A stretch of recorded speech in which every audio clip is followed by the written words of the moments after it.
வேண்டும். தீமை செய்வதற்கு எனக்கு ஆர்வம் உண்டு. டிவி பார்க்கிறேன், தொடர்ந்து டிவி பார்க்கிறேன். ஒரு 10 நிமிஷம் உட்கார்ந்து தியானம் செய்ய முடியவில்லை. கேட்டால் நேரம் இல்லை என்கிறார். 24 மணி நேரமும் நீ உலக நடையில் இருக்கிறாய், மனைவி மக்கள் அது இது என்று போட்டு உலட்டிட்டு இருக்கிற, இதான் நிலையில்லாதது என்று அறிந்தவன் ஞானிகள்.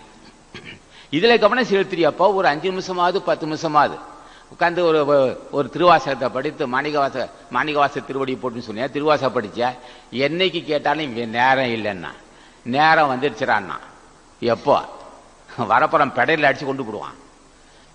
அடிச்சானா அவன் சக்கரவர்த்தியிலும் தூள்படுத்தி போடுவான். யமன் வந்துடுவான். நேரம் வரல, நேரம் இல்லைன்னு நினைச்சேன், நேரம் வந்துடுச்சுறான்னா. எங்க வந்துச்சுன்னா இந்த பாரு வர்றான் பாரு, ஆள் கண்ணங்கரேன்னு மலை பெருமாள் மலை ஆள் உயரமா கண்ணங்கரேன்னு மீசை வச்சிருக்கான். ஒவ்வொரு மீசையிலையும் நவ்வாளியான்னு நிற்கும். மீசை முறுக்கிட்டு இருக்கான். கண்கள்லாம் செவச்சவன் எரும மாட்டேன் எரும கடால வந்துட்டு இருக்கான். இந்த வந்துட்டான்டா கண்ணு இப்போ விடான்னா, இந்த வந்துட்டான். நேரம் வந்துடுச்சுல உனக்கு. 24